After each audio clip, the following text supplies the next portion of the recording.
ভর্তা তো জীবনে অনেক খেয়েছেন, তবে আমি বলবো এই ভর্তাটি যদি আপনারা কখনো না খেয়ে থাকেন তাহলে আপনারা লাইফে চরম কিছু মিস করেছেন।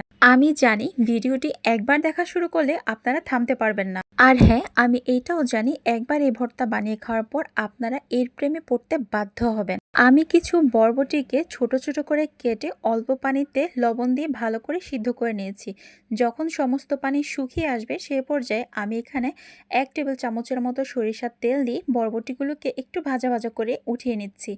তারপর এখানে আমি 4টি চিংড়ি মাছের মধ্যে লবণ, হলুদ গুঁড়া আর মরিচ গুঁড়া দিয়ে খুব ভালো করে মাখিয়ে নিয়েছি। তারপর ওই কড়াইয়ের মধ্যে আরেকটু পরিমাণ তেল দিয়ে চিংড়িগুলোকে সুন্দরভাবে ভেজে নিয়েছি। চিংড়িগুলো ভাজা হলে উঠিয়ে নিচ্ছি। এরপর আমি দিয়ে দিচ্ছি এখানে 5-6টি রসুনের কোয়া আর দিয়েছি 3-4টি শুকনো মরিচ। শুকনো মরিচটাকে মুচমুচে করে ভেজে উঠিয়ে নিচ্ছি, সেই সাথে রসুনগুলোকেও ভালোভাবে ভেজে উঠিয়ে নিচ্ছি। এরপর আমি এখানে দিয়ে দিয়েছি প্রায় 1 কাপের মতো পেঁয়াজ। পেঁয়াজগুলোকে কাঁচা গন্ধ চলে যাওয়া পর্যন্ত নরম করে ভেজে নেব, একেবারে বেরেস্তা করে ফেলবো না কিন্তু। এবং সব শেষে ভেজে নিচ্ছি আমি বেশি করে কাঁচামরিচ। ভর্তায় ঝাল খেতে খুব ভালো লাগে, তারপরও ঝালের পরিমাণটা যার যার পছন্দ অনুযায়ী বাড়িয়ে কমিয়ে নেওয়া যাবে। এরপর বাটাবাটির পালা। পাটাতে সবার আগে নিয়ে নিলাম শুকনো মরিচ, তারপর নিয়ে নিয়েছি চিংড়ি মাছ এবং রসুন। শুকনো মরিচের মধ্যে স্বাদ অনুযায়ী লবণ দিয়ে এগুলোকে ভালোভাবে বেটে নিচ্ছি। রসুনগুলোকেও ভালোভাবে বেটে নিব, তবে চিংড়ি মাছগুলোকে একেবারে বেটে মিহি করে ফেলবো না। চিংড়িগুলোকে খানিকটা আস্তে আস্তেই রাখবো, এতে করে ভর্তাটা খেতে খুব ভালো লাগবে।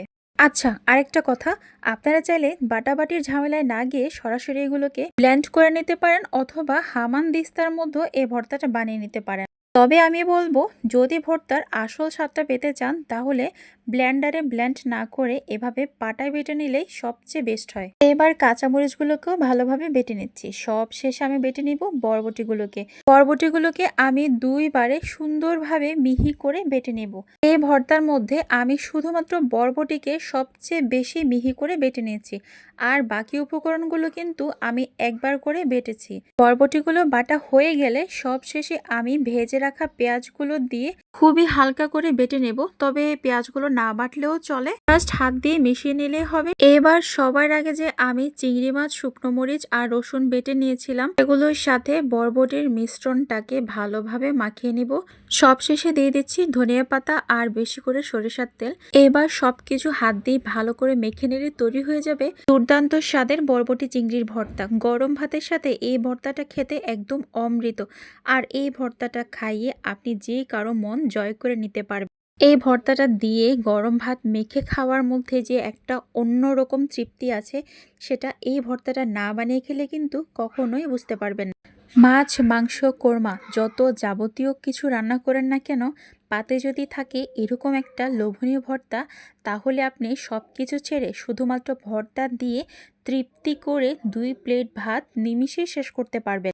আর যারা আজকে আমার এই ভর্তার রেসিপিটি দেখেছেন তাদের কাছে অনুরোধ থাকবে আপনারা একবার হলেও বাসায় এই ভর্তাটি বানিয়ে খাবেন। ইনশাল্লাহ একবার বানানোর পর আপনি বারবার এই ভর্তাটা বানাবেন।